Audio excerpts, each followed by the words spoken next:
Ada apa sih nih sampai nggak ada yang respon? Ayo bang. Lanjut. Assalamualaikum warahmatullahi wabarakatuh. Terima kasih kawan-kawan media. Malam ini pada kesempatan hari ini kami mengucapkan terima kasih telah hadir kawan-kawan media.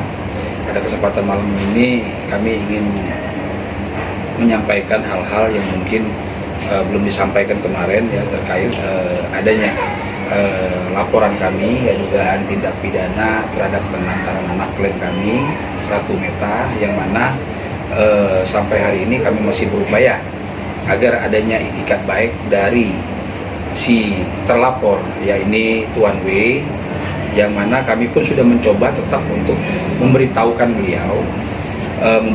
beliau supaya adanya itikat baik beliau dengan cara via WA terkait laporan kami kemarin. Sudah kami sampaikan, kalaupun memang ada kendala apapun itu, seperti dia masih di luar negeri, itu kami rasa itu menjadi suatu hal yang lumrah. Karena dari kemarin pun, dari mulai Januari pun kami sudah berkomunikasi dengan baik kepada Tuan W ini, namun sampai hari ini pun kami masih berkomunikasi agar ada itikat baik beliau terhadap klien kami, yang mana Ibu Ratu Meta sendiri sampai hari ini masih menunggu kepastian beliau untuk menyelesaikan mengenai masalah nafkah anak beliau ini belum terselesaikan. Itu mungkin nanti ada tambahan dari klien kami untuk menyampaikan apa, seperti apa, mungkin silakan, saya persilakan dulu, nanti kita sambil jalan.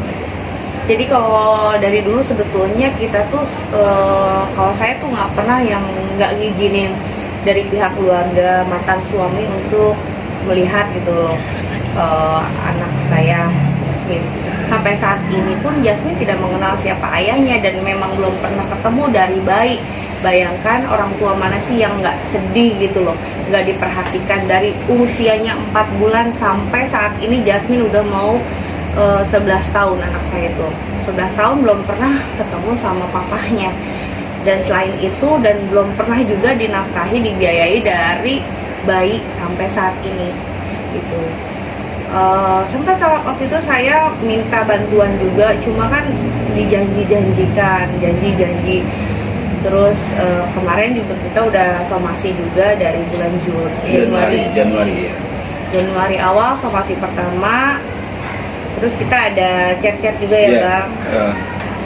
Kemarin juga kami sebagai kuasa hukum sempat chat beliau kan waktu awal Januari itu, bahwa kita setelah somasi kita chat juga beliau, dan beliau merespon dan menjawab ya, saya akan tanggung jawab, kata beliau, terkait anak saya.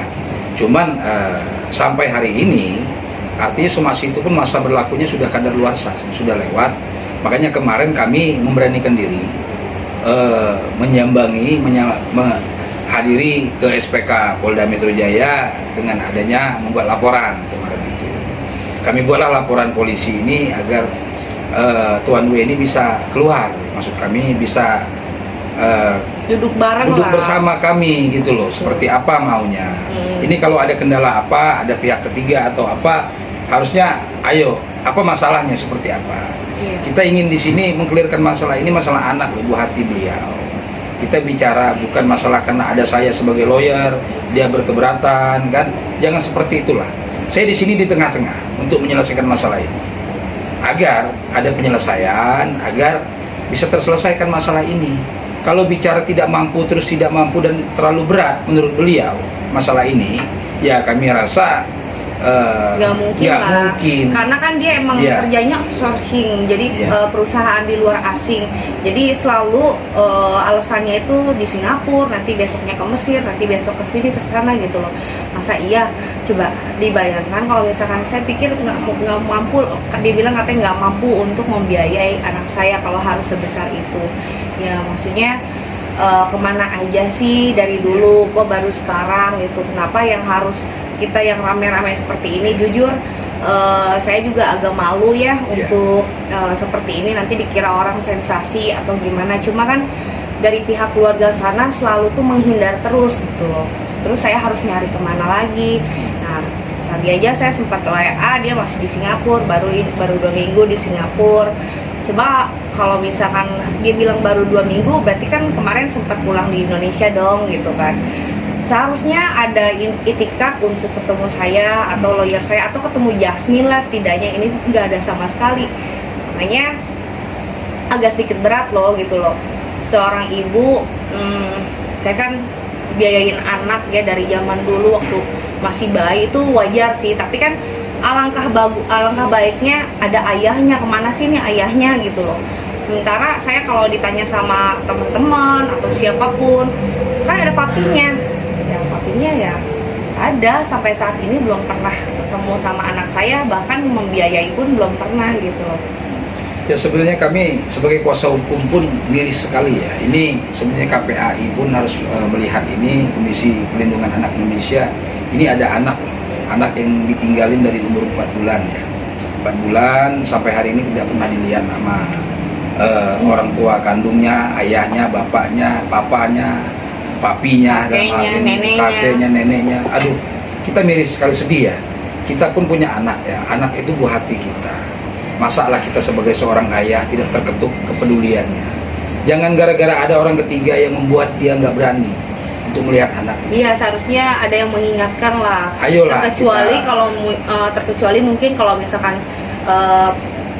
papinya Jasmine, anak saya, kalau nggak tahu misalkan atau siapa istrinya atau siapanya gitu, kalau belum ya kalau memang awal pernikahan mereka nggak juga tahu, kan nggak tahu ya wajar. Ini kan memang dia juga tahu, punya gitu. duda artinya dia punya anak loh, iya, sebelum pernikahan yang sekarang ya, maksudnya seperti itu. Janganlah dilarang-larang Tuan W ini untuk melihat anaknya, kalaupun itu memang terjadi misalnya. Ini kan baru dugaan kami. Terus juga ini kan tanggung jawab moral seorang ayah itu kan jelas, dimana dalam Prase Undang-Undang 23 tahun 2004 pun jelas terkandung makna dari tersirat maupun tersurat dari undang-undang tersebut, menyatakan bahwa menjadi suatu kewajiban kita sebagai orang tua memberikan nafkah lahir dan batin kepada istri dan anaknya, kalaupun itu memang sudah dalam pernikahan dia yang sekarang, termasuk juga dengan anaknya yang sebelumnya. Ini menjadi tanggung jawab dia sebagai orang tua, karena bagaimanapun dia adalah ayah kandung dari anak klien kami. Makanya kami mengingatkan Tuan W ini, sebelum ini ranahnya makin dalam, makin runcing nantinya, karena kita akan berproses terus. Kami masih memberikan pintu kesempatan untuk beliau untuk segera menyelesaikan persoalan ini. Kenapa kami undang teman-teman media malam ini? Supaya agar beliau juga paham, oh ini memang serius. Kalau kami tidak serius, dari kemarin kami biarkan masalah ini. Karena keseriusan kami inilah kami mengajak dari keluarga Tuan W, kakeknya, neneknya, ataupun Tuan W sendiri, ayolah segera kita selesaikan ini masalah. Ini kan masalah anak kandungnya. Kita bicara dari hati ke hati. Jangan tersinggung dengan adanya kehadiran saya. Saya minta tolong di sini, Tuan W. Jangan tersinggung gara-gara saya pakai lawyer, klien saya pakai lawyer. Jangan tersinggung begitu. Saya tidak ada sosok jagoan, tidak. Saya ingin menyelesaikan masalah ini. Jangan sampai konflik ini berlarut. Sedih, saya miris saya lihat ini kasusnya. Ini masalah nasib anak yang saya lihat. Ditelantarkan beliau dari umur 4 bulan sampai dengan sekarang. Bagaimana? Ini menjadi tanggung jawab beban kita dunia dan akhirat. Agama manapun pasti mengajarkan itu tentang kebenaran, tentang kebaikan. Di mana-mana ada. Di Al-Maidah, di Yesaya, Injil pasti dijelaskan di situ tentang kebenaran, tentang keadilan. Ayo, saya mengajak Tuan W ini untuk mengingatkan kembali agar dia tidak lupa dengan anaknya. Ini supaya dia bisa ingat, oh saya punya nafkah yang harus saya bebankan. Apalagi sebelumnya sudah ada putusan pengadilan. Jadi artinya ini kita tidak main-main ya terkait persoalan ini. Ini menyangkut darah daging dia. Kita minta Tuan W ini, ayolah kita segera selesaikan masalah ini. Kalau enggak, suruh pihak ketiga siapa. Kalaupun memang dia sibuk, mungkin ada lawyernya yang mewakili ini. Karena kami di sini tidak bicara siapa lawyer, siapa untuk menyelesaikan masalah ini segera mungkin. Karena ini tidak ada taufik yang seperti yang disampaikan klien kami, Ratu Meta menyampaikan untuk cari sensasi, tidak. Ini ada anak, nasib anak yang harus kita perjuangkan. Biaya sekolahnya, biaya pendidikannya. Nggak mungkin Ibu Ratu Meta sendiri yang harus menanggung ini semua berpuluh tahun gitu loh, 10 tahun lebih. Ini yang terlihat dari putusan itu aja 10 tahun itu. Belum yang 4 bulan ke belakang yang belum masuk di gugatan pengadilan. Coba dia berpikir secara dewasa. Saya sampai kemarin, Bang, maaf ya, Iya. sampai kemarin itu lagi pandemik itu benar-benar susah ya. Bahkan nggak saya aja, Bang, semua orang itu mengalami hal yang sama. Apalagi seperti saya, anak harus tetap walaupun dia sekolah online harus dibiayai ya, dibiayain untuk sekolahnya, tetap kita bayar sekolahnya. Saya sampai ngemis-ngemis loh, sampai minta-minta sampai saat ini cuma ditunggu ya sebentar, janji-janjiin aja gitu.